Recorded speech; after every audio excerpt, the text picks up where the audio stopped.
This is the story of a man named Stanley. Stanley worked for a company in a big building where he was employee number 427. Employee number 427's job was simple. He sat at his desk in room 427 and he pushed buttons on a keyboard. Orders came to him through a monitor on his desk, telling him what buttons to push, how long to push them, and in what order. This is what employee 427 did every day of every month of every year. And although others might have considered it soul-rending, Stanley relished every moment that the orders came in, as though he had been made exactly for this job. And Stanley was happy. And then one day, something very peculiar happened. Something that would forever change Stanley. Something he would never quite forget. He had been at his desk for nearly an hour when he realized that not one single order had arrived on the monitor for him to follow. No one had showed up to give him instructions, call a meeting, or even say hi. Never in all his years at the company had this happened, this complete isolation. Something was very clearly wrong. Shocked, frozen solid, Stanley found himself unable to move for the longest time. But as he came to his wits and regained his senses, he got up from his desk and stepped out of his office.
All of his co-workers were gone. What could it mean? Stanley decided to go to the meeting room. Perhaps he had simply missed a memo.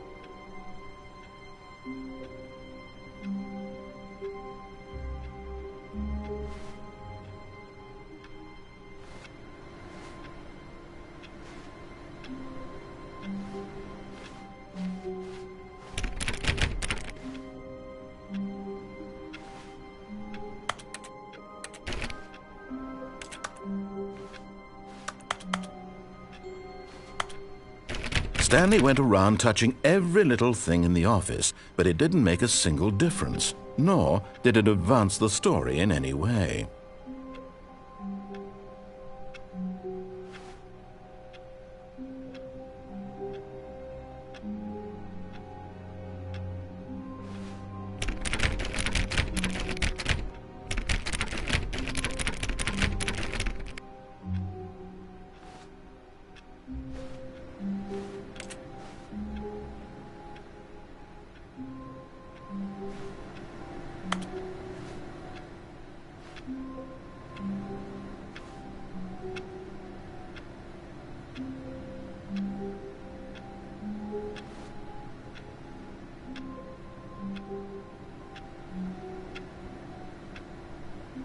No matter how hard Stanley looked, he couldn't find a trace of his co-workers.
Oh, please. Are you really just doing this for the trophy? Click a door 5 times? Is that all you think a trophy is worth? No. I can't just give these merits away for such little effort. A measly 5 clicks? Now, suppose you were to click the door 20 times. I would say that's the kind of effort that warrants recognition.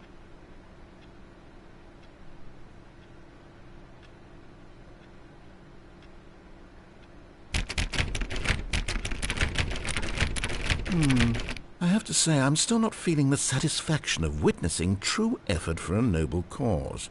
Perhaps 50 clicks will do it. Yes, almost certainly 50 clicks.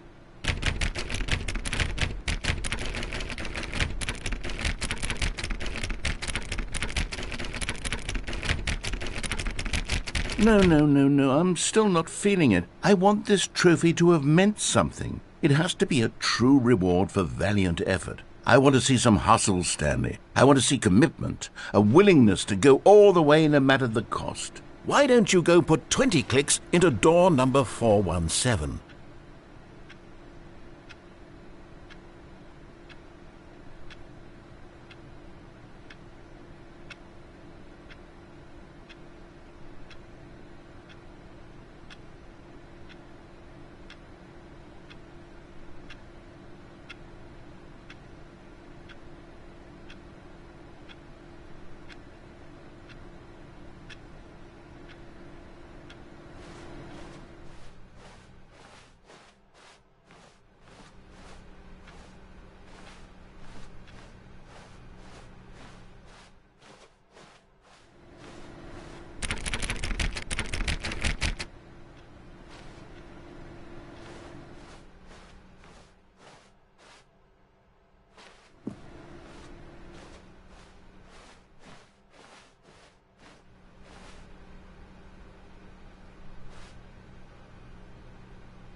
Oh, great. Now, go click a few times on door 437.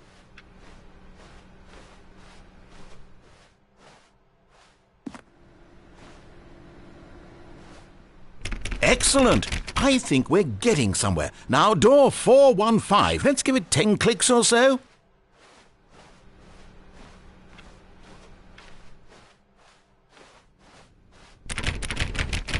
Now, back to door number 437.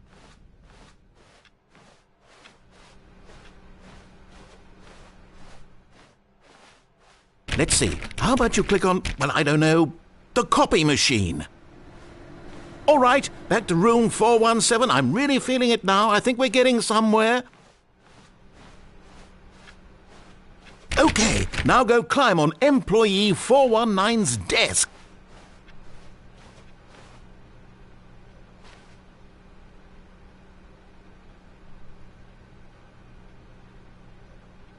Yes! This is great! You're putting it all on the line, Stanley. I like that. All right, let's keep it up. Go give me a few clicks on door 416.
When Stanley came to a set of 2 open doors, he entered the door on his left.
Yet there was not a single person here either. Feeling a wave of disbelief, Stanley decided to go up to his boss's office, hoping he might find an answer there.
Stanley stepped into the broom closet, but there was nothing here, so he turned around and got back on track.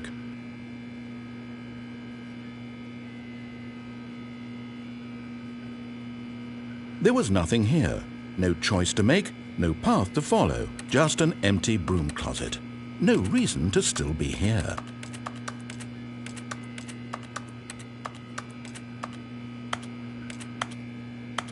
It was baffling that Stanley was still just sitting in the broom closet. He wasn't even doing anything. At least if there was something to interact with, he'd be justified in some way. As it is, he's literally just standing there doing sweet FA.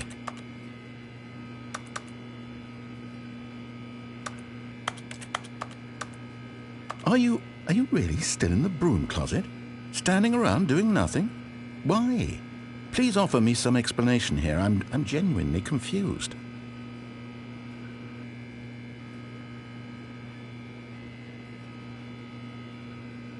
You do realize there's no choice or anything in here, right? If I'd said Stanley walked past the broom closet, at least you would have had a reason for exploring it to find out. But it didn't even occur to me because literally this closet is of absolutely no significance to the story whatsoever. I never would have thought to mention it.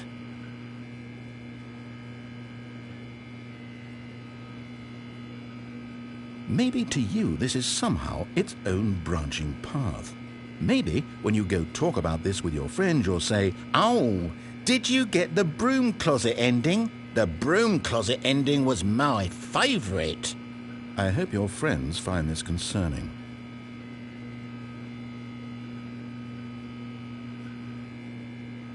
Stanley was fat and ugly and really stupid. He probably only got the job because of a family connection. That's how stupid he is. That or with drug money. Also, Stanley is addicted to drugs and hookers.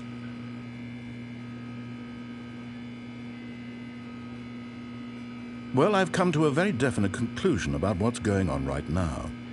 You're dead.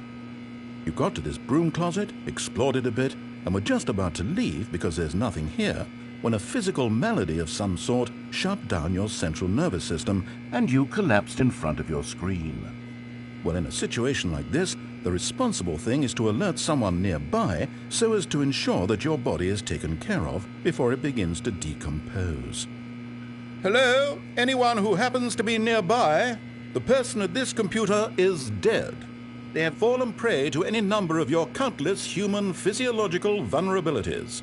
It's indicative of the long-term sustainability of your species. Please remove their corpse from the area and instruct another human to take their place, making sure they understand basic first-person video game mechanics and filling them in on the history of narrative tropes in video gaming, so that the irony and insightful commentary of this game is not lost on them.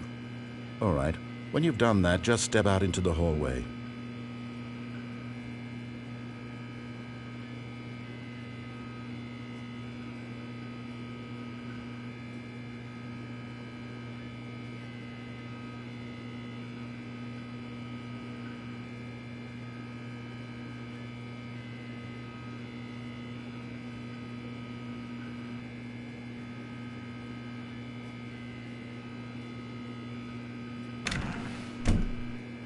Ah, second player. It's good to have you on board.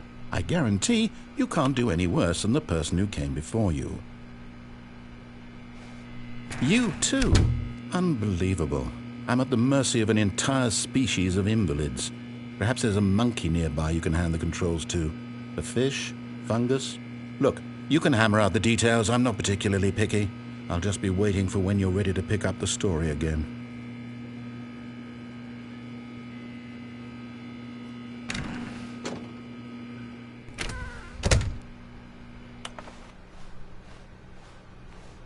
Coming to a staircase, Stanley walked upstairs to his boss's office.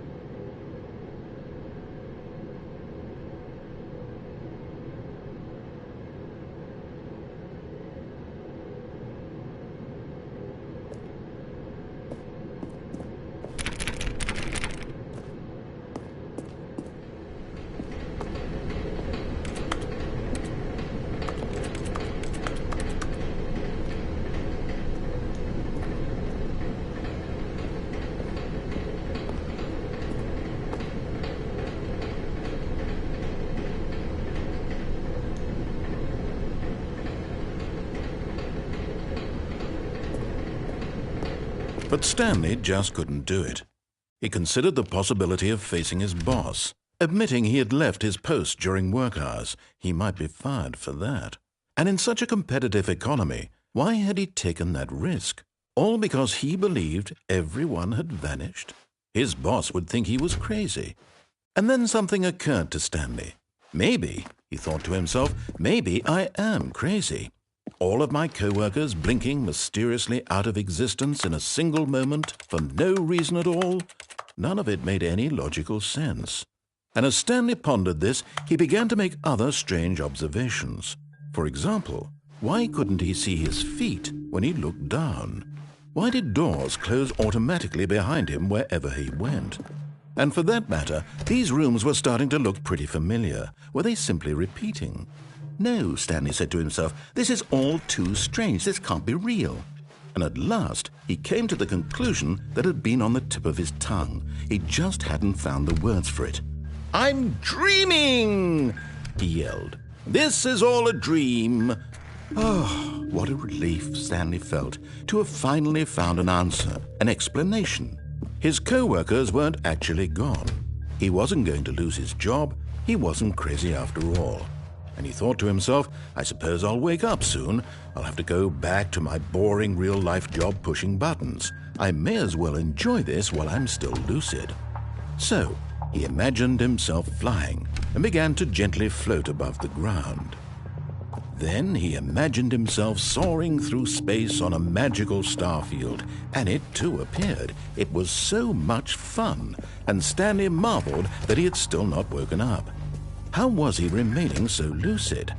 And then perhaps the strangest question of them all entered Stanley's head. One he was amazed he hadn't asked himself sooner. Why is there a voice in my head dictating everything that I'm doing and thinking? Now the voice was describing itself being considered by Stanley, who found it particularly strange.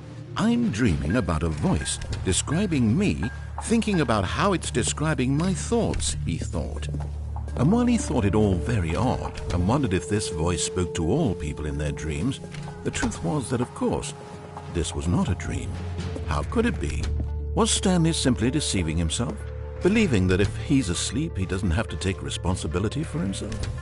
Stanley is as awake right now as he's ever been in his life. Now, hearing the voice speak these words was quite a shock to Stanley. After all, he knew for certain, beyond a doubt, that this was in fact a dream. Did the voice not see him float and make the magical stars just a moment ago? How else would the voice explain all that? This voice was a part of himself too. Surely, if he could just... He would prove it. He would prove that he was in control, that this was a dream. So he closed his eyes gently, and he invited himself to wake up. He felt the cool weight of the blanket on his skin, the press of the mattress on his back, the fresh air of a world outside this one. Let me wake up, he thought to himself. I'm through with this dream. I wish it to be over. Let me go back to my job. Let me continue pushing the buttons. Please, it's all I want. I want my apartment and my wife and my job. All I want is my life exactly the way it's always been. My life is normal. I am normal. Everything will be fine. I am okay.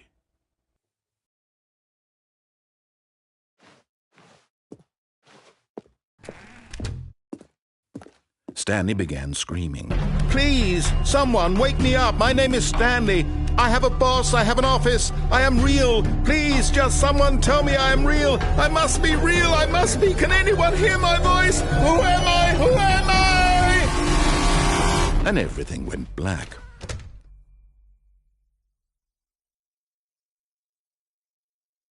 This is the story of a woman named Mariella. Mariella woke up on a day like any other. She arose, got dressed, gathered her belongings, and walked to her place of work. But on this particular day, her walk was interrupted by the body of a man who had stumbled through town talking and screaming to himself, and then collapsed dead on the sidewalk. And although she would soon turn to go call for an ambulance, For just a few brief moments, she considered the strange man. He was obviously crazy, this much she knew. Everyone knows what crazy people look like.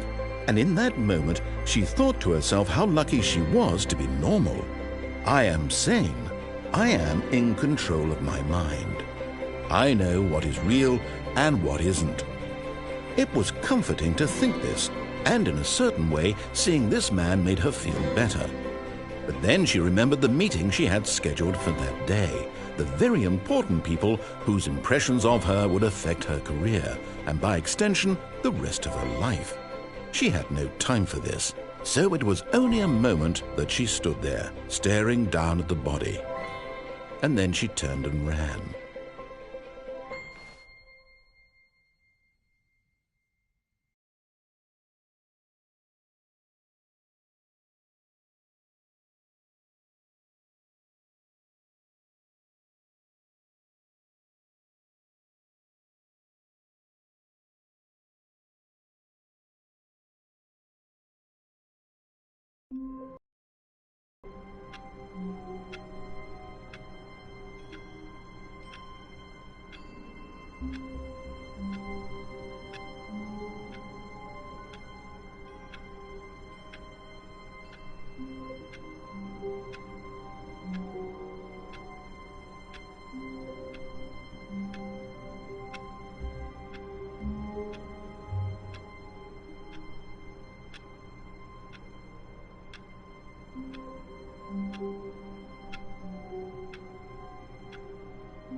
All of his co-workers were gone.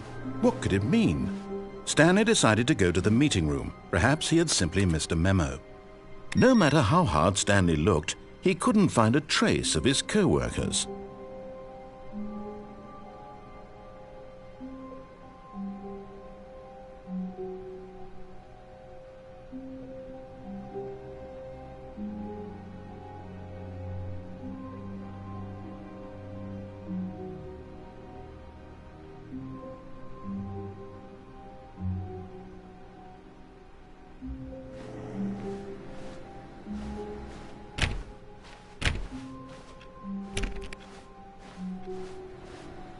Stanley went around touching every little thing in the office, but it didn't make a single difference, nor did it advance the story in any way.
When Stanley came to a set of 2 open doors, he entered the door on his left.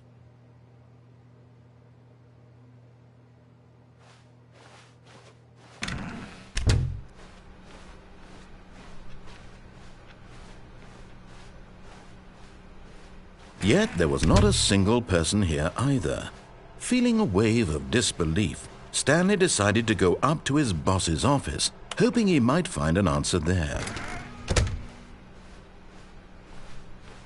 Coming to a staircase, Stanley walked upstairs to his boss's office.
Stepping into his manager's office, Stanley was once again stunned to discover not an indication of any human life. Shocked, unraveled, Stanley wondered in disbelief who orchestrated this. What dark secret was being held from him? What he could not have known was that the keypad behind the boss's desk guarded the terrible truth that his boss had been keeping from him. And so the boss had assigned it an extra secret PIN number, 2845. But of course, Stanley couldn't possibly have known this.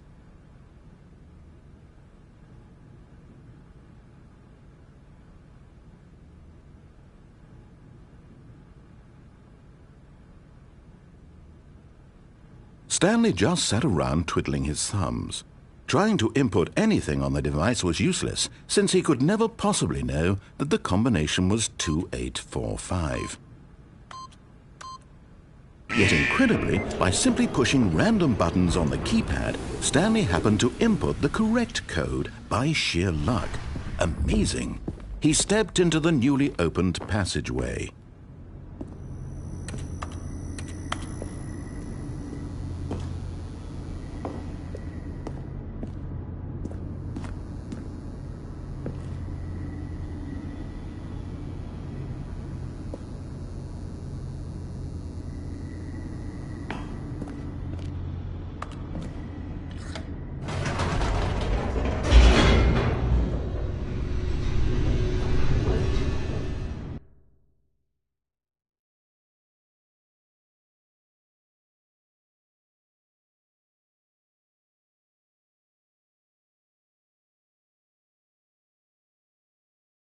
Descending deeper into the building, Stanley realized he felt a bit peculiar. It was a stirring of emotion in his chest, as though he felt more free to think for himself, to question the nature of his job. Why did he feel this now, when for years it had never occurred to him? This question would not go unanswered for long.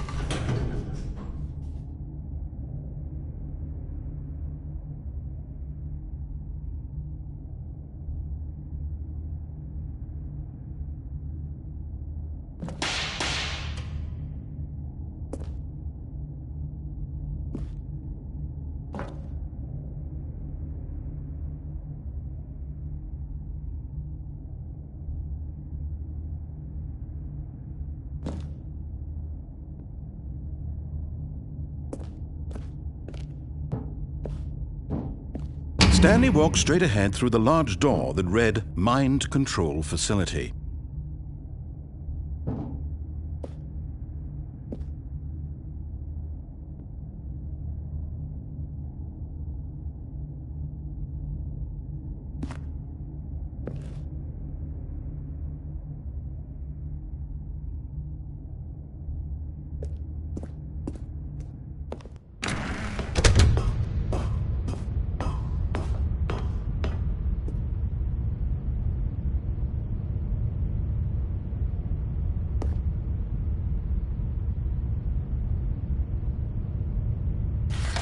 The lights rose on an enormous room packed with television screens.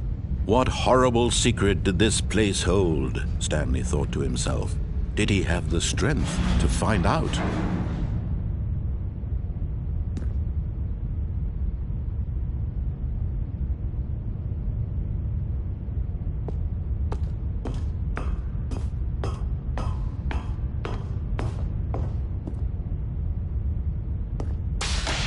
Now the monitors jumped to life, their true nature revealed. Each bore the number of an employee in the building, Stanley's co-workers. The lives of so many individuals reduced to images on a screen, and Stanley, one of them, eternally monitored in this place where freedom meant nothing.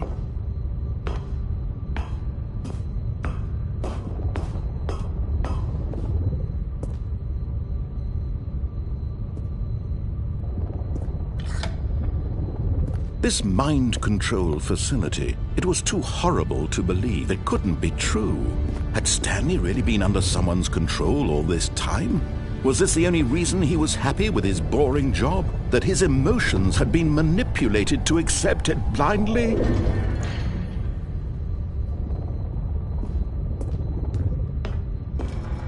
No.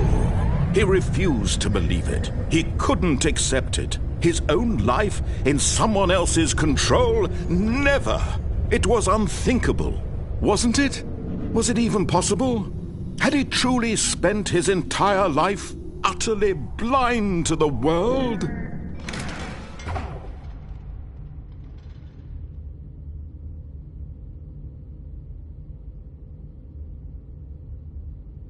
But here was the proof, the heart of the operation. Controls labeled with emotions, happy or sad or content, walking, eating, working, all of it monitored and commanded from this very place. And as the cold reality of his past began to sink in, Stanley decided that this machinery would never again exert its terrible power over another human life, for he would dismantle the controls once and for all.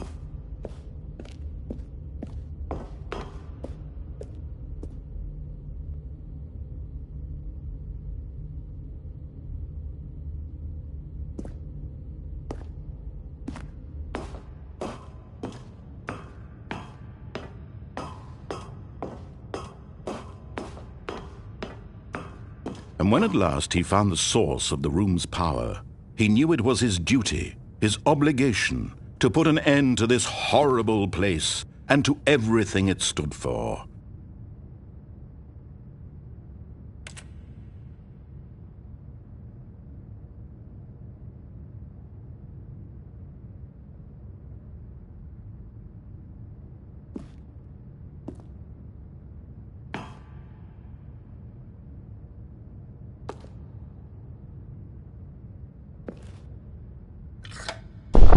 Oh, Stanley, you didn't just activate the controls, did you?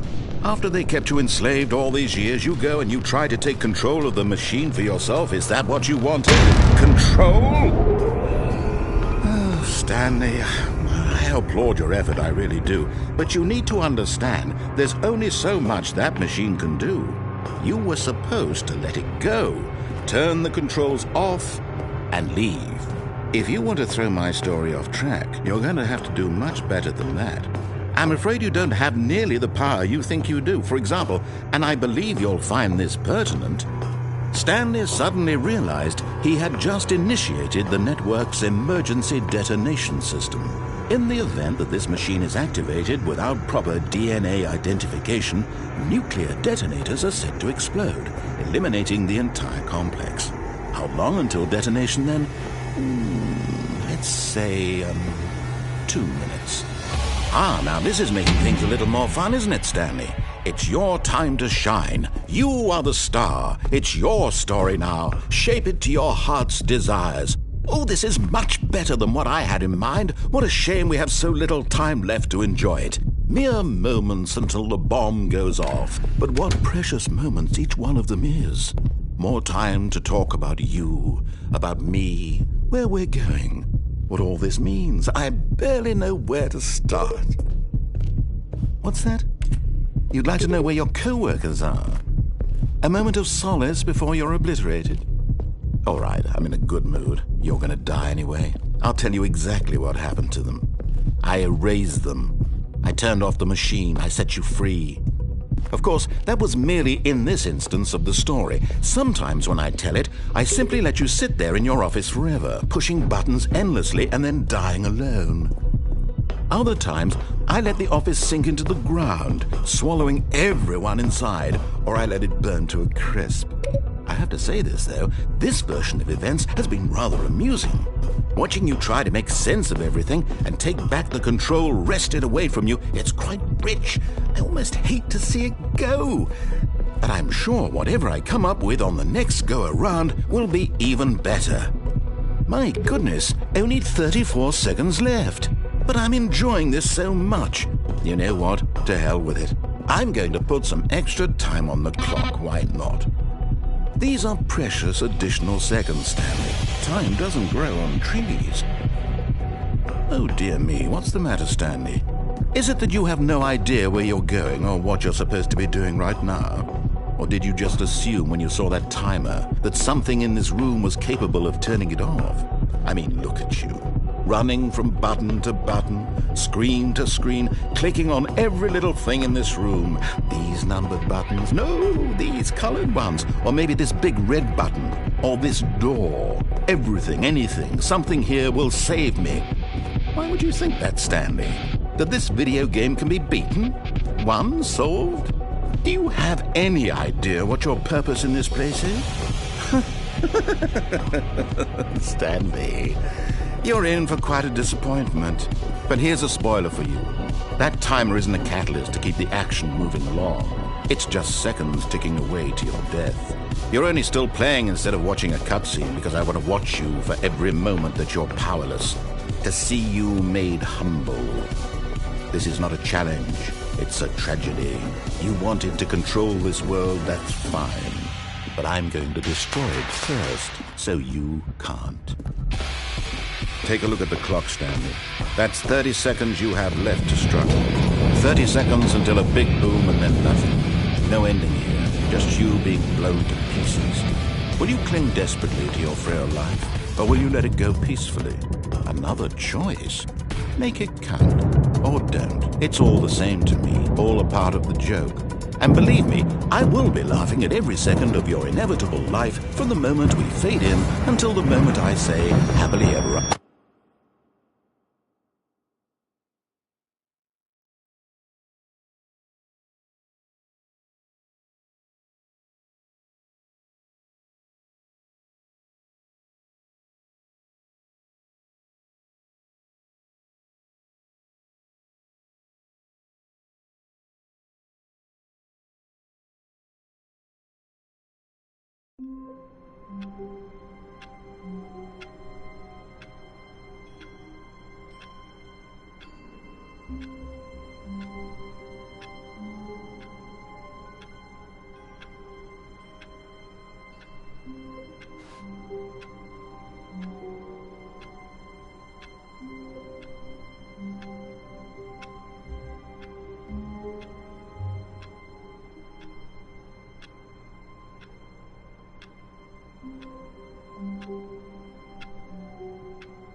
All of his co-workers were gone.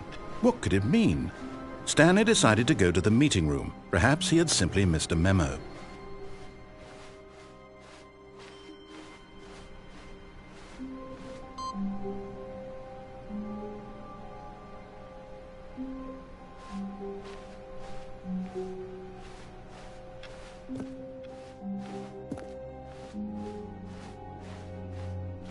When Stanley came to a set of 2 open doors, he entered the door on his left.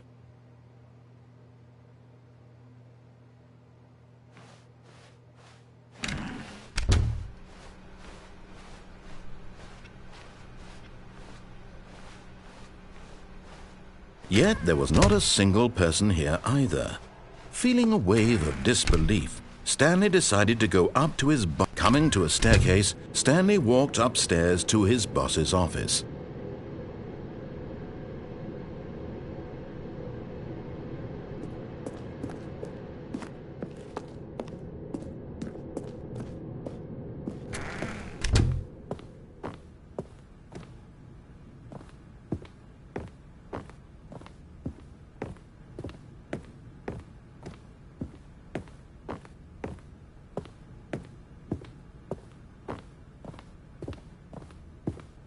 Stepping into his manager's office, Stanley was once again stunned to discover not an indication of any human life. What could it mean? Stanley was in such a rush to get through the story as quickly as possible, he didn't even have a single minute to just let the narrator talk. That kind of anxiety isn't healthy, so he relaxed for a few moments with some calming New Age music.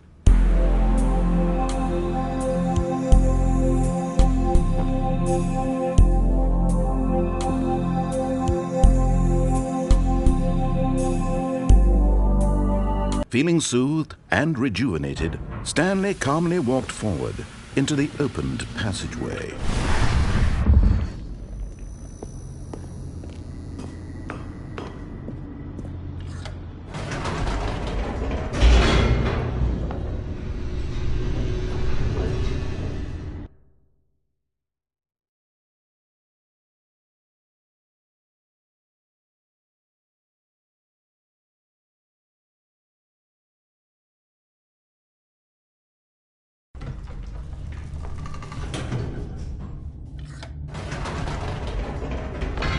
Whoops, nope, never mind. Stanley actually got back into the elevator and went back up. Silly me. Why did Stanley do that when he knew that it would just lead back to his boss's office? Well, that's a great question. I just can't wait to find out.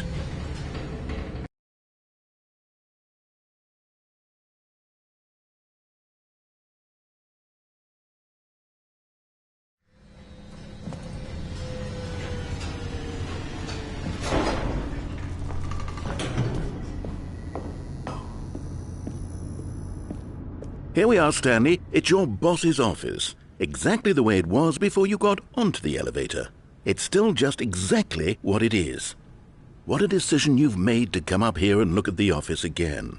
This has fleshed out the plot of the story in new and fascinating ways I could have never anticipated. It's that keen eye for storytelling that you have, an incisive rapid fire of critical plot points, one after the other, weaving a rich tapestry of uncompromising narrative. Wow! I'm bolted to the edge of my seat.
Incredible. Now he's getting back into the elevator and going down again. Ladies and gentlemen, how does he keep coming up with all of this?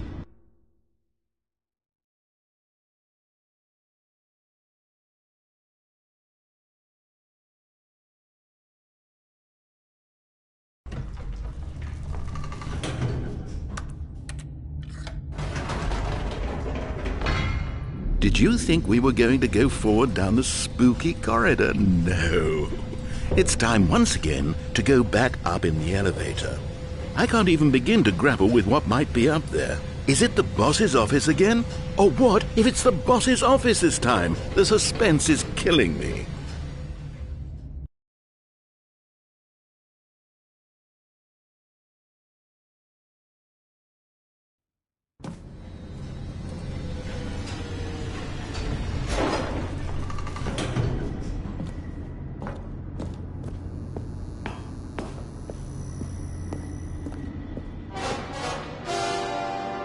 Oh my God, it's the boss's office. This absolutely changes everything for me. Give me a time out here for a minute while I process this.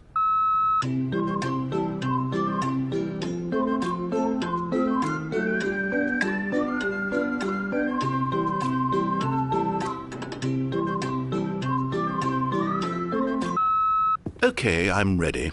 I'm prepared to embrace this stunning revelation and to move forward with... No, wait. No, I need more time to process.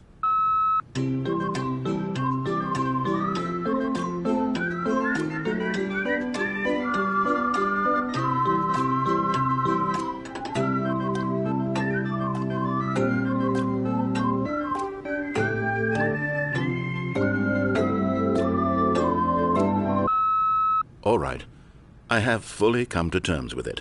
I have made space in my worldview for this astonishing new reality. As before, I turn to your expert eye for gripping narrative, Master Stanley.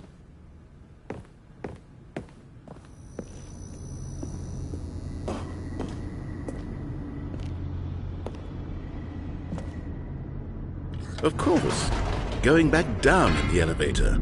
How did I not anticipate it?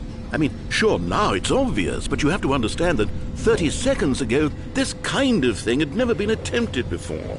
I had no frame of reference to even anticipate it. That's just how revelatory Stanley's decision-making is, a breath of fresh air in a landscape of storytelling that has grown stale and repetitive.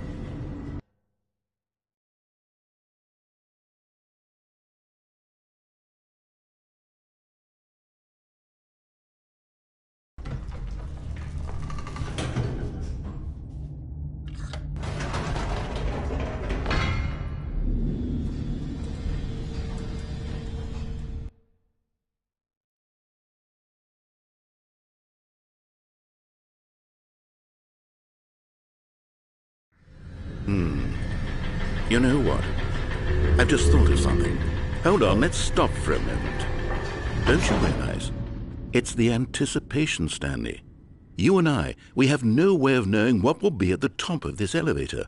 But the suspense, the agony of waiting and anticipating and having to guess, that's the real thrill. Oh, I simply don't want to let that feeling go. It's so precious, so fleeting. Why don't we take this elevator ride nice and slow? There we go. Isn't this so much more exciting? You know, Stanley, it seems like nowadays the only thing that audiences want is to be shocked as loudly and frequently as possible. They want big, explosive moments flung right in their faces from the very moment that things get started. But where's the tension? Where's the trust in the audience to build a slow and nuanced appreciation for the story, the characters? Why aren't we given time to imagine the surprises, to have to think and to anticipate, and then to marvel at the eventual reveal? This is storytelling, Stanley. What you and I are doing right now. This is the most exciting narrative to be developed in years, and it's really all because of you. You're the one who took this bold step of revisiting the exact same locations over and over. Truly, I mean it. This is unique and different. It's not like anything else out there. You see, I want stories that surprise me, Stanley. I want to have to think. I want to be engaged and not pandered to. We're being fed such unimaginative drivel all the time, and we all know it, which is why we're so starved for content that makes us feel sharp and vital and alive. That's why people like you so much, Stanley, because you're not afraid to spit in the face of tradition. You're a role model, you know. People look up to you. Which is why, oh, I didn't know when to spring this on you, but, well, I've gathered a little press conference for you, so that you can talk about your work and your storytelling and your life. Yes, I know you're not much for the public eye, but I thought it would especially mean a lot to the people who have been following you from the beginning. They really look up to you, Stanley. I don't know if you realize the impact you have on them. This is the kind of gesture that might leave a tremendous impact on them for the better. Oh, good, we're here. Okay, the room where we're holding the press conference should be just around the corner here somewhere.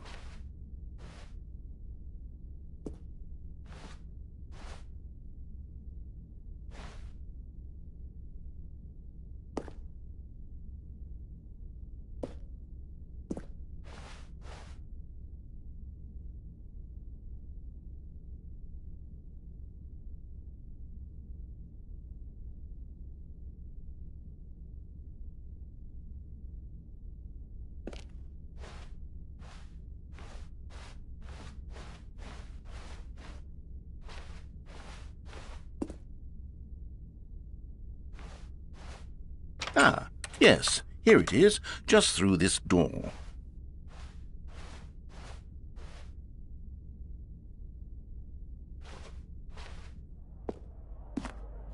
All right, are you ready? I've told them you're going to speak a little bit about the nature of surprise in storytelling and what it means to craft a truly unpredictable narrative. Oh, don't worry, you'll do great. Just be yourself and speak from the heart.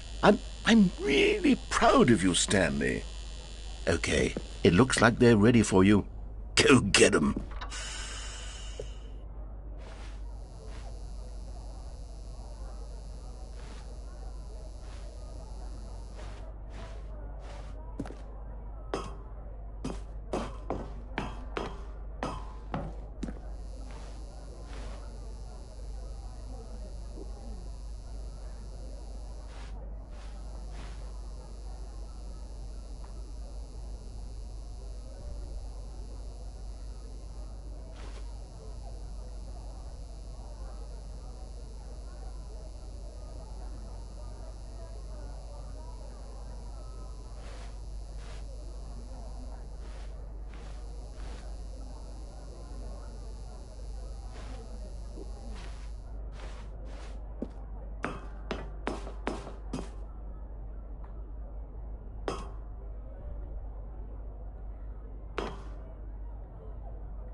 All of his co-workers were gone.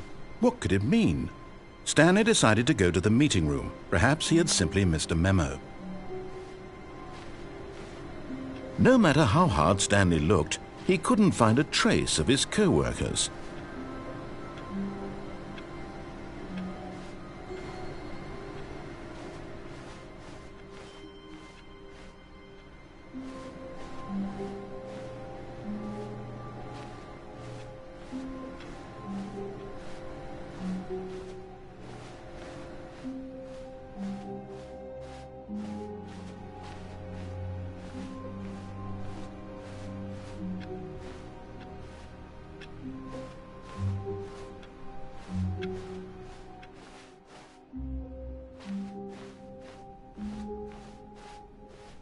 When Stanley came to a set of 2 open doors, he entered the door on his left.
This was not the correct way to the meeting room, and Stanley knew it perfectly well. Perhaps he wanted to stop by the employee lounge first, just to admire it. Ah, yes, truly a room worth admiring. It had really been worth the detour after all, just to spend a few moments here in this immaculate, beautifully constructed room. Stanley simply stood here, drinking it all in.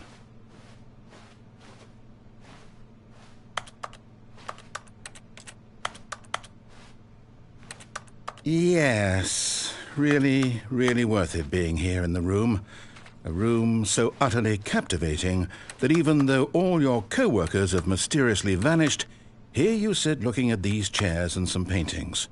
Really worth it.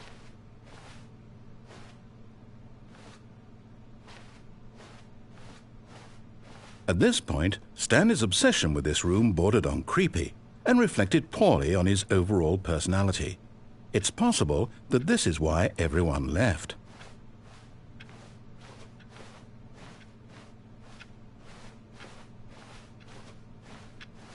Stanley sat around waiting for more dialogue, but when a long time had passed and there was no more, he decided that the game was trying to send him a message.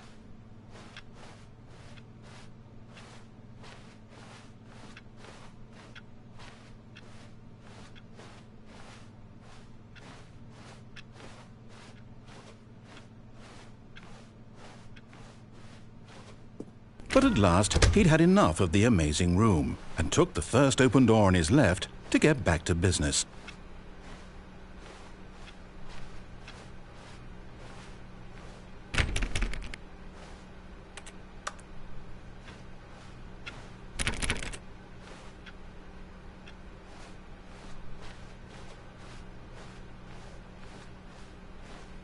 Stanley was so bad at following directions, it's incredible he wasn't fired years ago.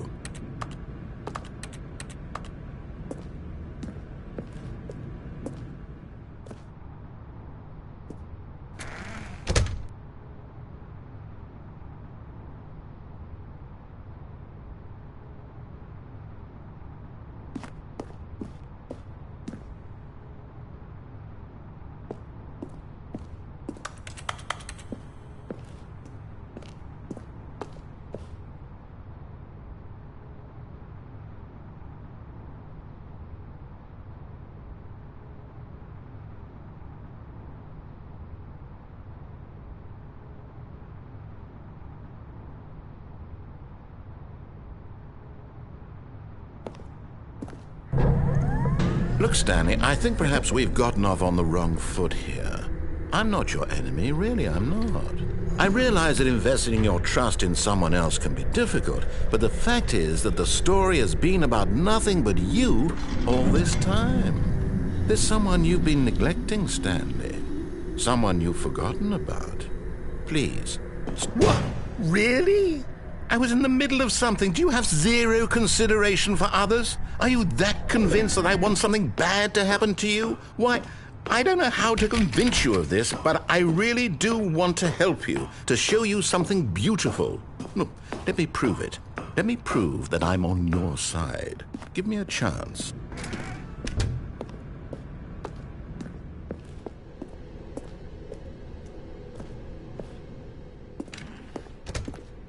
Now listen carefully, this is important. Stanley walked through the red door.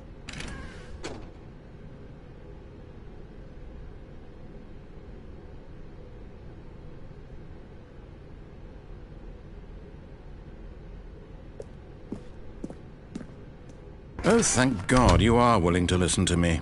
Do you see that I really have wanted you to be happy all this time? The problem is all these choices. The two of us always trying to get somewhere that isn't here. Running and running and running, just the way you're doing right now. Don't you see that it's killing us, Stanley? I wanted to stop. We would both be so much happier if we just stopped. And I think I have a solution. Here, let me show you.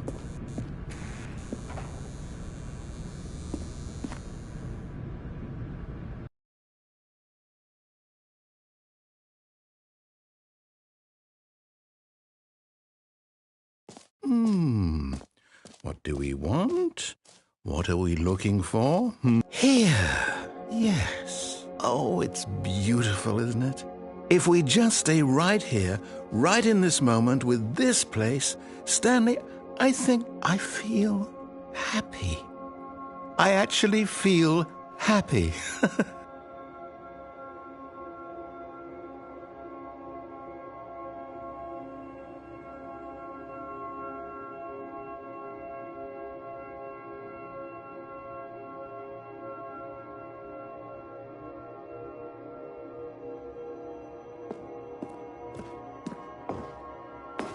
No, wait. Where are you going? Oh, no. Stay away from those stairs. If you hurt yourself, if you die, the game will reset. We'll lose all of this.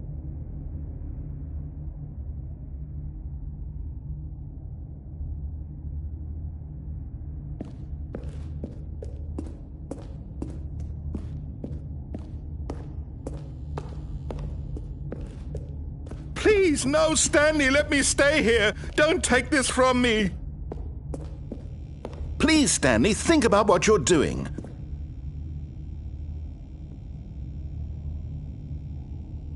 No! Oh, thank God. You lived. You had me worried there for a moment. Now, can we please get back to the other room?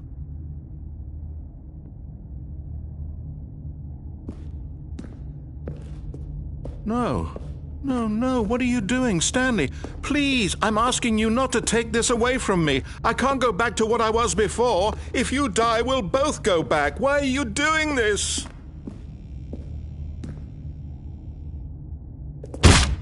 Stanley, let's go back to the other room. Can you do that for me?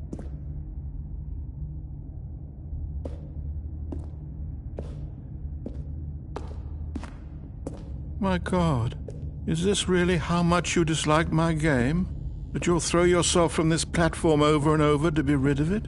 You are literally willing to kill yourself to keep me from being happy. Am I reading the situation correctly? Or maybe you're just getting a kick out of it. I don't know anymore. I just wanted us to get along. But I guess that was too much to ask. It looks like you wanted to make a choice after all. Well, this one is yours.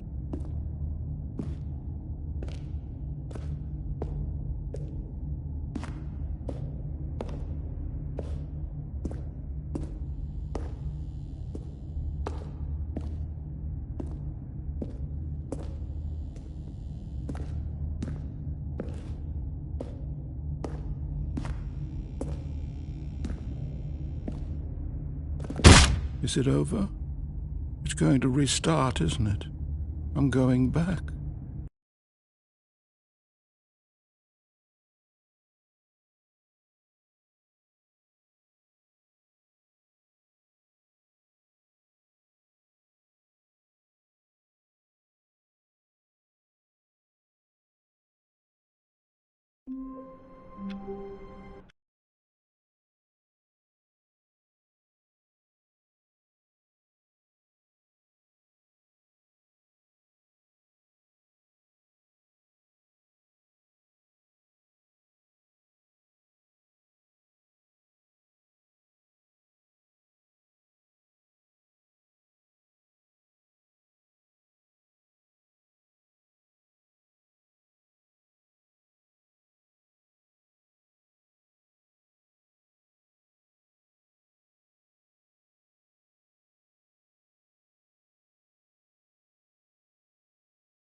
All of his co-workers were gone. What could it mean? Stanley decided to go to the meeting room. Perhaps he had simply missed a memo.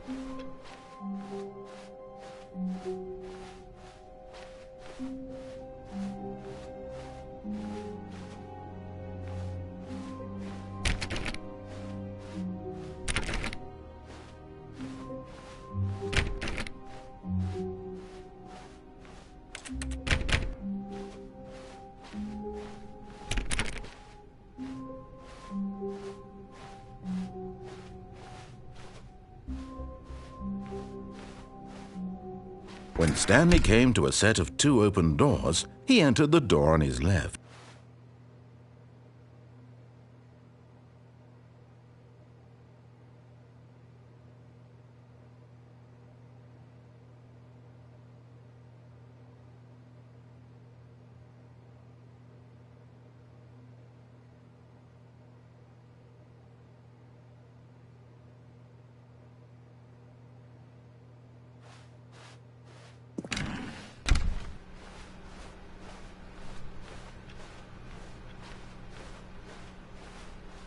Yet there was not a single person here either.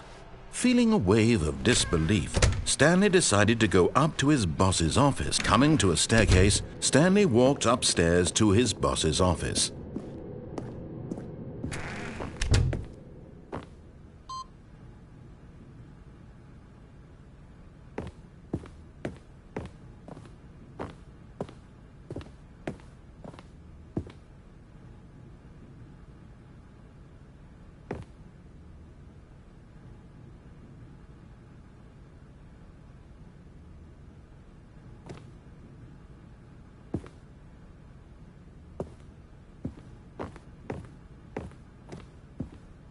Okay, I think we all know the drill by now. Blah, blah, blah. Dark secrets, the keypad. Stanley pushes some buttons. Oh, hey, look, it's a new passageway. Quelle surprise.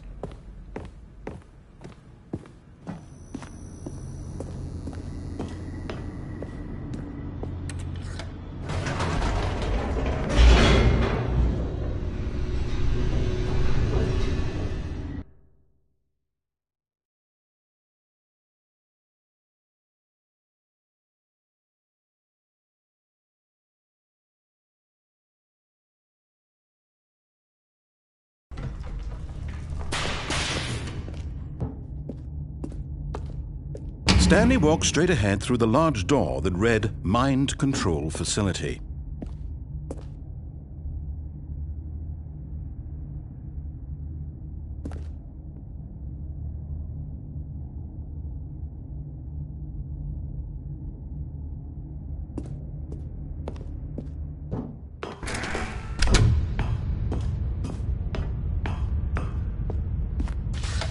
The lights rose on an enormous room packed with television screens. What horrible secret did this place hold? Stanley thought to himself. Did he have the strength to find out?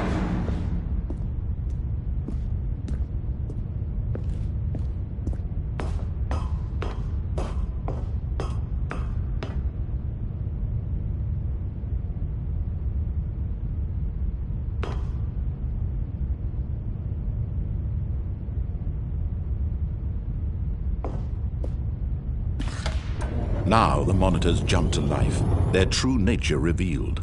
Each bore the number of an employee in the building, Stanley's co-workers. The lives of so many individuals reduced to images on a screen, and Stanley, one of them, eternally monitored in this place where freedom meant nothing.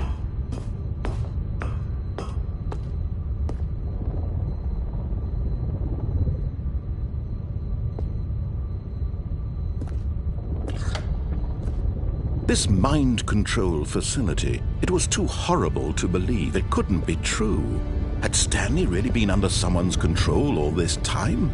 Was this the only reason he was happy with his boring job? That his emotions had been manipulated to accept it blindly? No, he refused to believe it. He couldn't accept it. His own life in someone else's control? Never! It was unthinkable, wasn't it? Was it even possible? Had he truly spent his entire life utterly blind to the world? But here was the proof, the heart of the operation. Controls labeled with emotions, happy or sad or content. Walking, eating, working, all of it monitored and commanded from this very place. And as the cold reality of his past began to sink in, Stanley decided that this machinery would never again exert its terrible power over another human life. For he would dismantle the controls once and for all.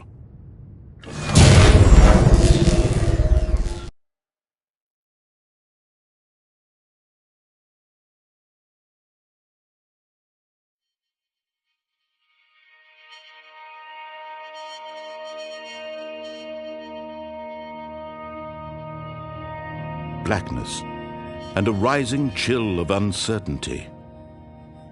Was it over? Yes! He had won! He had defeated the machine, unshackled himself from someone else's command. Freedom was mere moments away. And yet, even as the immense door slowly opened, Stanley reflected on how many puzzles still lay unsolved. Where had his co-workers gone? How had he been freed from the machine's grasp? What other mysteries did this strange building hold? But as sunlight streamed into the chamber, he realized none of this mattered to him, for it was not knowledge or even power that he had been seeking, but happiness. Perhaps his goal had not been to understand, but to let go. No longer would anyone tell him where to go, what to do, or how to feel. Whatever life he lives, it will be his. And that was all he needed to know. It was perhaps the only thing worth knowing. Stanley stepped through the open door. Stanley felt the cool breeze upon his skin, the feeling of liberation, the immense possibility of the new path before him. This was exactly the way, right now, that things were meant to happen. And Stanley was happy.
How long was I sitting there? Stanley wondered to himself. Minutes? Days? Centuries? Did something crucial happen while my senses were turned? He made a note to be more careful with time from now on.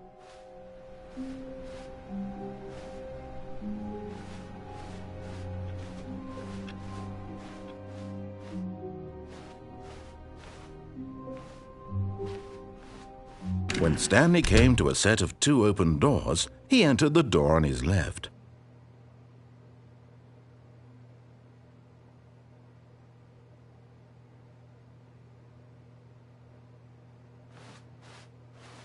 This was not the correct way to the meeting room, and Stanley knew it perfectly well. Perhaps he wanted to stop by the employee lounge first, just to admire it. Wow, yes, this room. What a beautiful room. But eager to get back to business, Stanley took the first open door on his left.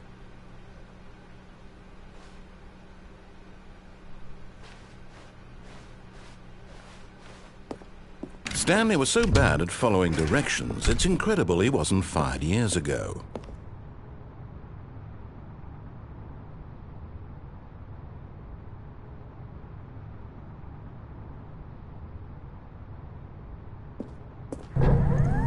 Look, Stanley, I think perhaps we've gotten off on the wrong foot here. I'm not your enemy, really, I'm not. I realize that investing your trust in someone else can be difficult, but the fact is that the story has been about nothing but you all this time. There's someone you've been neglecting, Stanley. Someone you've forgotten about. What? Really? I was in the middle of something. Do you have zero consideration for others? Are you that convinced that I want something bad to happen to you? Why, I don't know how to convince you of this, but I really do want to help you, to show you something beautiful. Look, let me prove it. Let me prove that I'm on your side. Give me a chance. Now listen carefully, this is important. Stanley walked through the red door. Aha! Perhaps you misunderstood. Stanley walked through the red door.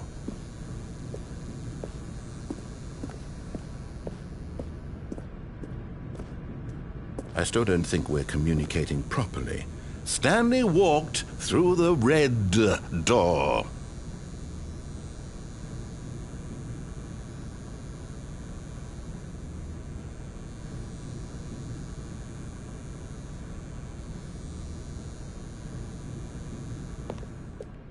All right, fine. Go ahead, Stanley.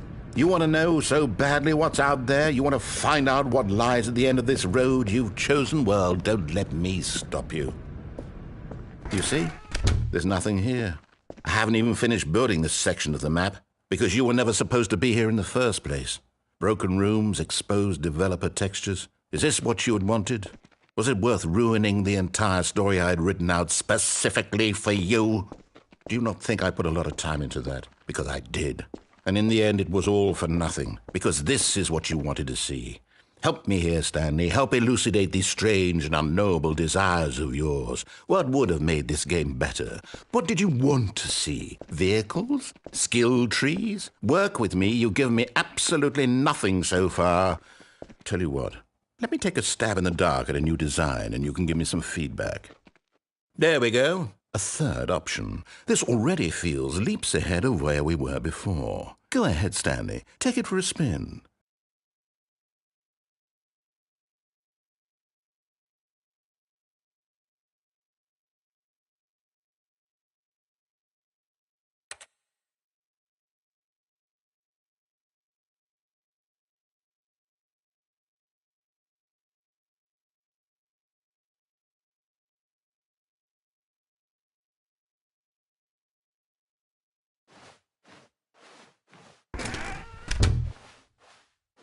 Okay, I'm going to stop you there. Now, tell me about your experience with this new version. Would you say that the game benefited from allowing you more choices? Feel free to be honest. I'm looking for some real critical feedback here.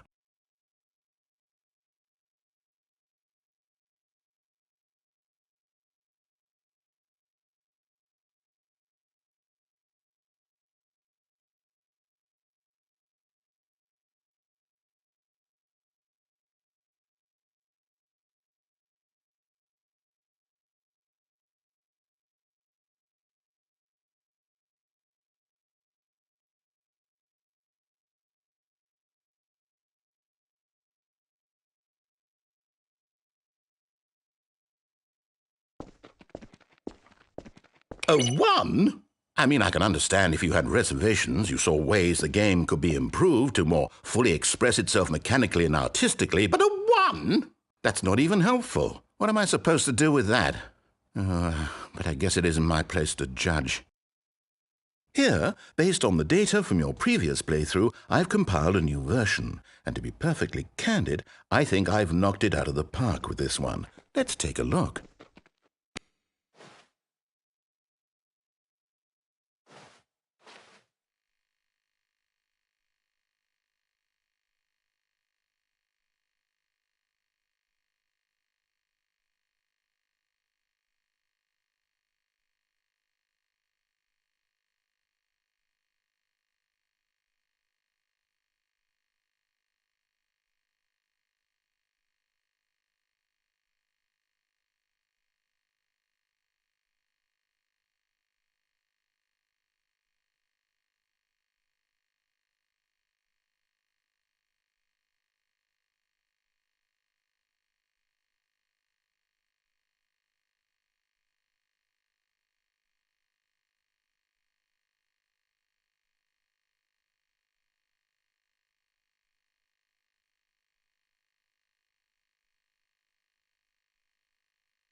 Now, would you say that competitive leaderboard helped you feel motivated to keep walking through doors? Again, honest answers, please.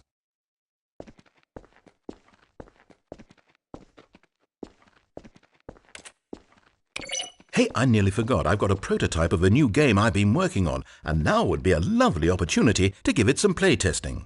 You wouldn't mind taking a look at it, would you? Perfect. Let me boot it up.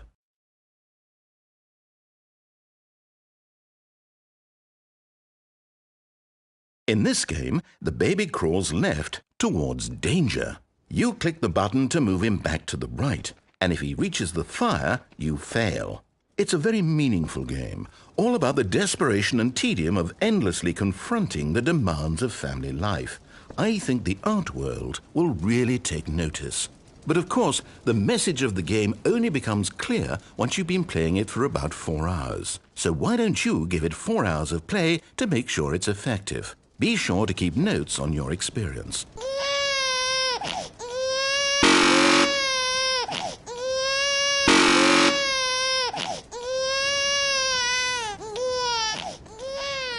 You heartless bastard! Did you do it because you hate babies or purely to spite me? Because if it's the latter, well, I don't know what to do. I'm completely out of ideas. I can't think of a single thing that might improve the experience for me. I'm not even going to try. I'm out, I'm done. It's over. Thank you for playing. Your input was extremely valuable. Oh, hey, since my game was so awful, why don't we play someone else's game, just to ease the pain? Let's see. What do we have here? Yes, this seems like it'll work. Let's give it a shot.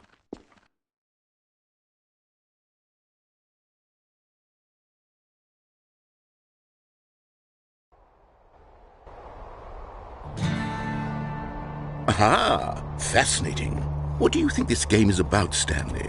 What's our backstory? What is our motivation? Well, it seems obvious to me that you are meant to play as a creepy man spying on innocent civilians below you from up high in your creep tower, perhaps for some sort of twisted erotic purpose. Yes, that must be it. What a fascinating venture into the experience of total mental depravity. So far, I love everything about this game, Stanley. And it seems there's even more. Come, let's venture outward and see what else is out there.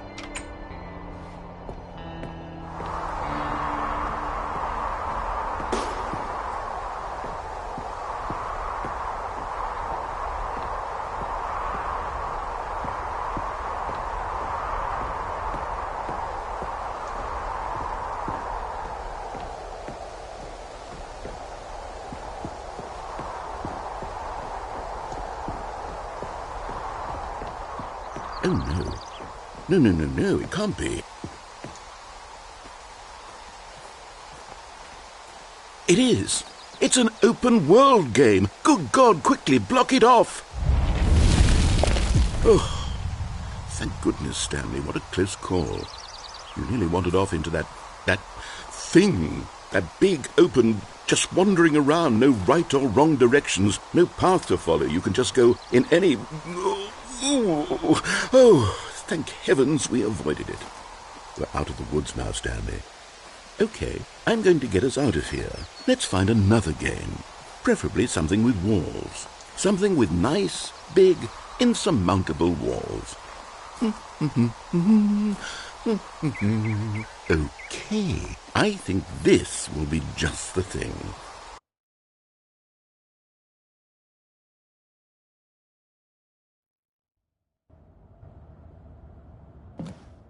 Wonderful. See, this is exactly what I had in mind. Just a nice big box for you to run around in. There isn't any possibility that you could get lost here. Now this is game design. Stanley, if you manage to get lost in this game, I will be phenomenally impressed. Okay, so what exactly do we do here? Let's see. There are lots of cars here in the back, but obviously there's no racetrack. Okay, I'm seeing that there's a ball of some kind back here. Is this game sports ball? Stanley, I think it's sports ball. Oh, what fun. We shall run the bases and do a touchdown together? Yes, I think surely we must. Okay, Stanley, here's the ball. Have fun.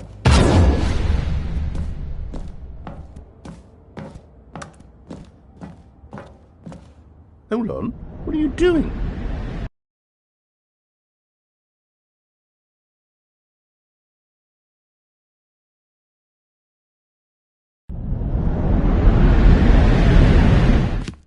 Stanley, don't do that. I can't follow you there. I can't help you. How will you write a story without me? You can't do it. You know that. Stanley, come back.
I wonder what he found.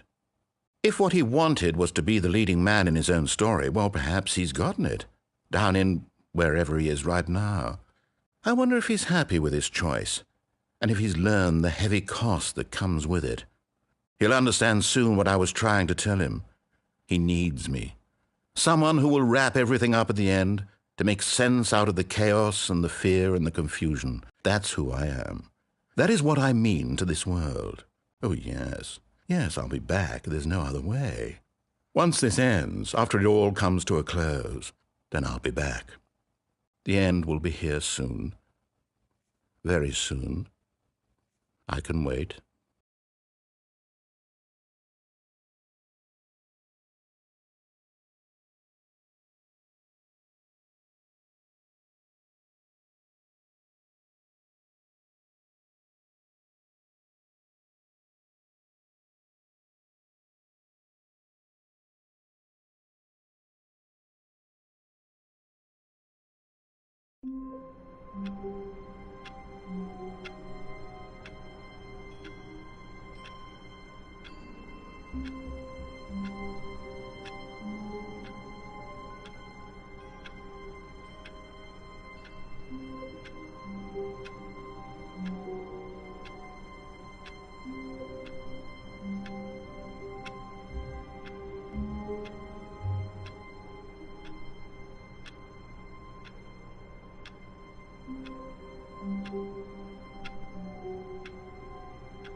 Someone was following Stanley. He was sure of it.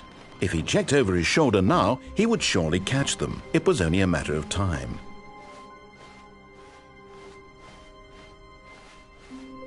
When Stanley came to a set of 2 open doors, he entered the door on his left.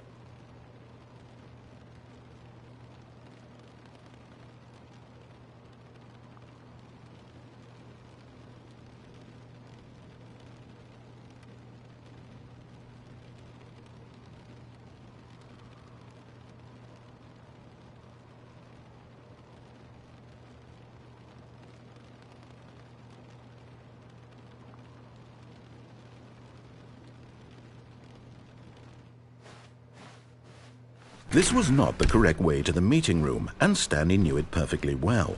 Perhaps he wanted to stop by the employee lounge first, just to admire it. The lounge was sublime, a work of art. But eager to get back to business, Stanley took the first open door on his left. Stanley was so bad at following directions, it's incredible he wasn't fired years ago. Look, Stanley, I think perhaps we've gotten off on the wrong foot here. I'm not your enemy, really, I'm not. I realize that investing your trust in someone else can be difficult, but the fact is that the story has been about nothing but you all this time. There's someone you've been neglecting, Stanley. Someone you've forgotten about. Please, stop trying to make every decision by yourself. Now, I'm not asking for me, I'm asking for her. This is it, Stanley. Your chance to redeem yourself, to put your work aside, to let her back into your life. She's been waiting.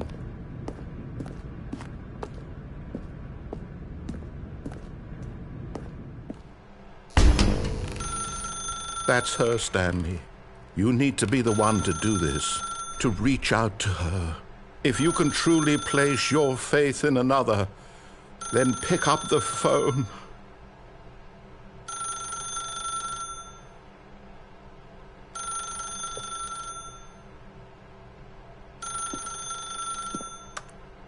As Stanley picked up the phone, a white light engulfed him, filling him not just with radiance, but with hope. Hope for a life reunited one... Wait. Oh, goodness. Stanley, did you just unplug the phone? No, that wasn't supposed to be a choice. How did you do that? You actually chose incorrectly. I didn't even know that was possible. Let me double-check. No, it's definitely here, clear as day. Stanley picks up the phone. He's taken to his apartment where he finds his wife, and the two pledge themselves to one another. Music comes in, fade to white, roll credits. Not picking up the phone is actually somehow an incorrect course of action. How is that even possible? None of these decisions were supposed to mean anything. I don't understand. How on earth are you making meaningful choices? What did you... Wait a second. Did I just see... No, that's not possible. I can't believe it. How had I not noticed it sooner? You're not Stanley. You're a real person. I can't believe I was so mistaken. This is why you've been able to make correct and incorrect choices. And to think I've been letting you run around in this game for so long. If you'd made any more wrong choices, you might have negated it entirely. It's as though you completely ignored even the most basic safety protocol for real-world decision-making. Or did you not grasp the severity of the situation? Well, I won't have that kind of risk on my watch. I'm going to stop the game for a moment so we can educate you properly on safe decision-making in the real world. Please observe this helpful instructional video. Choice. It's the best part of being a real person. But if used incorrectly, can also be the most dangerous. For example, in this scenario, a hypothetical real person named Rupert has a choice. He could invent a machine that eliminates food shortages across the world to make life better for all people. Or he could spend years of hard work forgetting how to read. Which choice would you make? Remember that unlike here, the real world makes sense, and at no time should you make a choice that does not conform to rational logic. If you find yourself speaking with a person who does not make sense, in all likelihood, that person is not real. Allow the person to finish their thought, then provide an excuse why you cannot continue talking. turn to a partner and practice saying, "My goodness, is it 4:30? I'm supposed to be having a back, sack, and crack."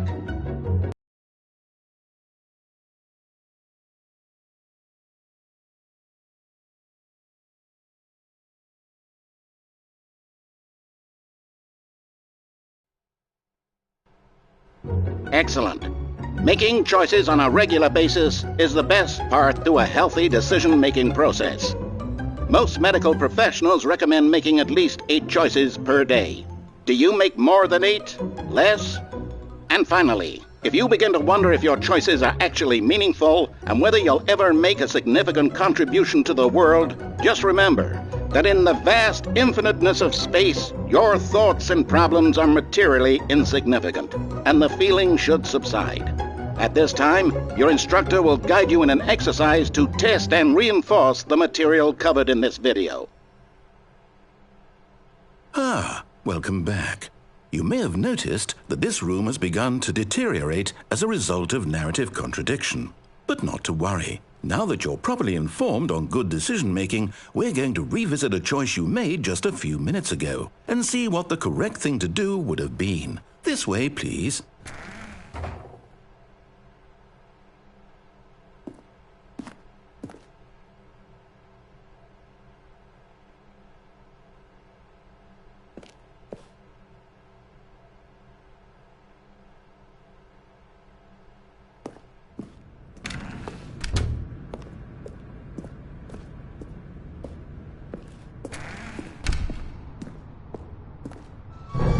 Now that we know your choices are meaningful, we can't have you jumping off the platform and dying.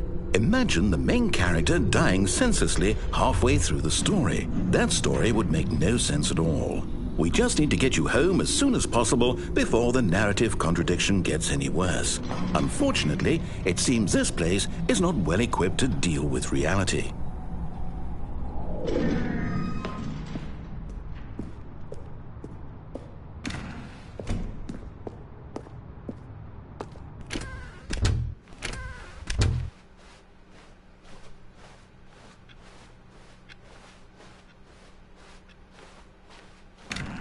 Almost there. You'll take the door on the left, back to the correct ending, the story will have resolution once again, and you'll be home free in the real world. Now remember, all you need to do is behave exactly as Stanley would. That means choosing responsibly and always putting the story first. I'm quite sure you'll be up to the task. Just follow my lead and you'll be fine. All right. When Stanley came to a set of 2 open doors, he entered the door on his left.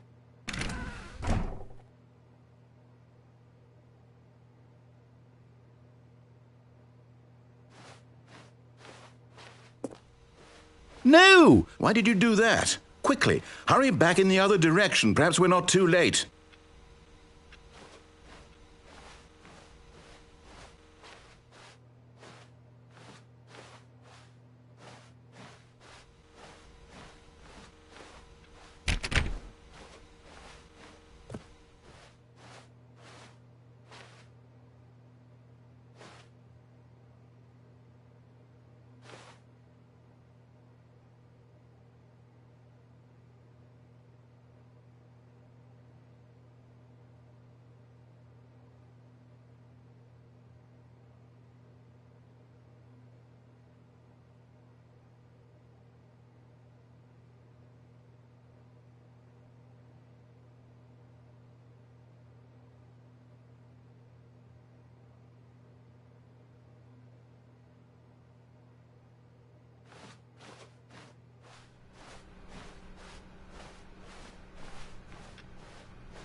Oh, it's ruined.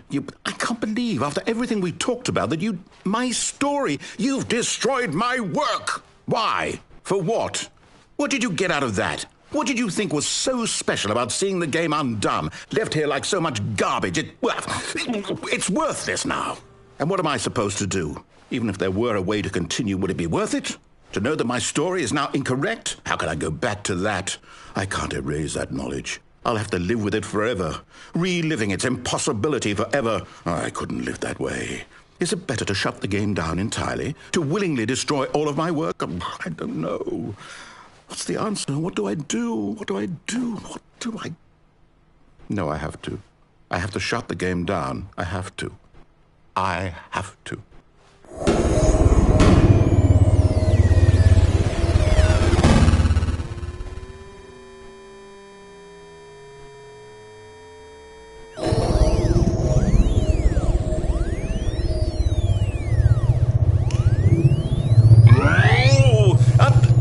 I'm here. I'm still here. Here in this pile of rubbish. With you. You, who thought you were so clever. Now look where we are. My entire game is destroyed. It was the only thing in the world that was mine, and you've run it into the ground. What, did you think that would be funny? You just had to see? Didn't I impress upon you how important it was to be like Stanley? He actually knows how to do what I tell him to. He understands that if I say to do something, there's a damn good reason for it. That thought hadn't even occurred to you, had it? That there's a world outside of you? You're a child. Oh, my story.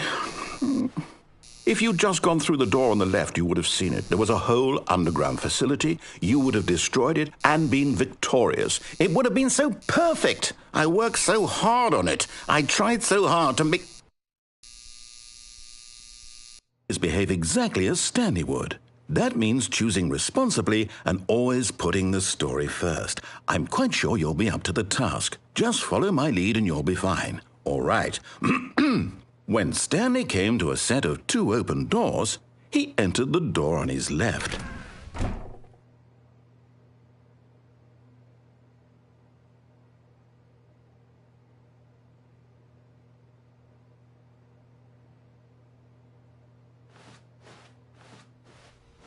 No! Why did you do that? Quickly, hurry back.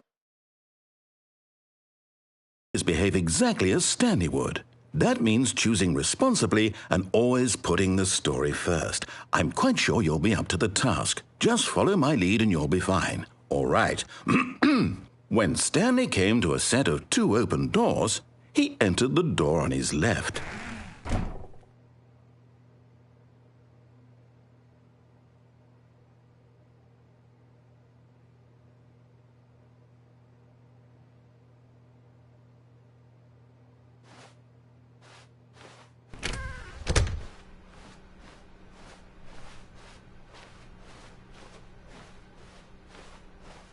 Yet there was not a single person here either.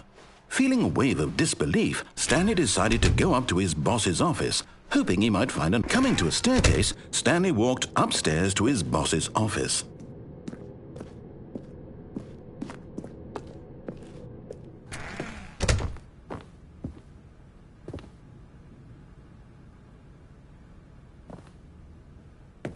Stepping inside his manager's office, Stanley was once again stunned to discover not an indication of any human life.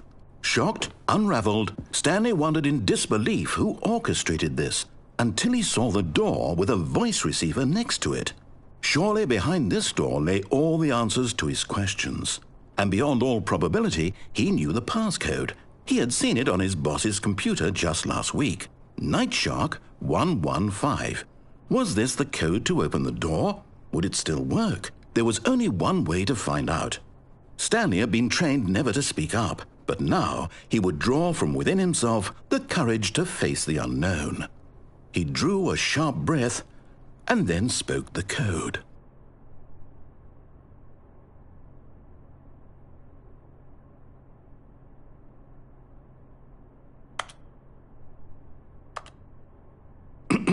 Stanley spoke the code.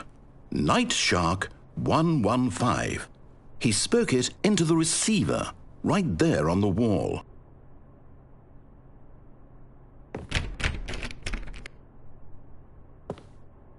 I'm sorry, is there a problem? You didn't mishear me, did you? Please speak the code into the receiver. Otherwise we can't get on with the story. This is a crucial step.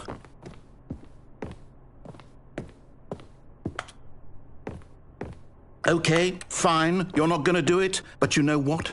It's pretty humiliating to bring you this far, only for you to suddenly decide you have better things to do. I asked you for this one single thing, for your respect. The kind of respect Stanley shows for his choices. He knows what it means to take a story seriously. If you didn't want to see what I had to show you, then why did you come here? You had a choice, you know. You could have gone through the door on the right. You could have done whatever the hell you wanted over there. Why did you come this way? Speak. Say something to me. Explain yourself, you coward. You... When Stanley came to a set of 2 open doors, he entered the door on his left. Stanley? Hello? Are you... Is everything okay? Stanley, please. I need you to make a choice. I need you to walk through the door. Are you listening to me? Can you hear me? Is everything all right? Stanley, this is important. The story needs you. It needs you to make a decision. It cannot exist without you. Do you understand me? Whatever choice you make is just fine. They're both correct. You cannot be wrong here. We can work together. I'll accept whatever you do. I simply need you to take that step forward, please. Choose. Do something. Anything. This is more important than you can ever know. I need this. The story needs it. So, you hear me? Are you there? Are you listening to this? Stanley, are you there? Okay. It's okay, I can wait. You need time to decide. Time to make sure your choice is correct. That is the best choice. That's all right. I'll wait for you to decide what's the right thing to do. Take as much time as you need.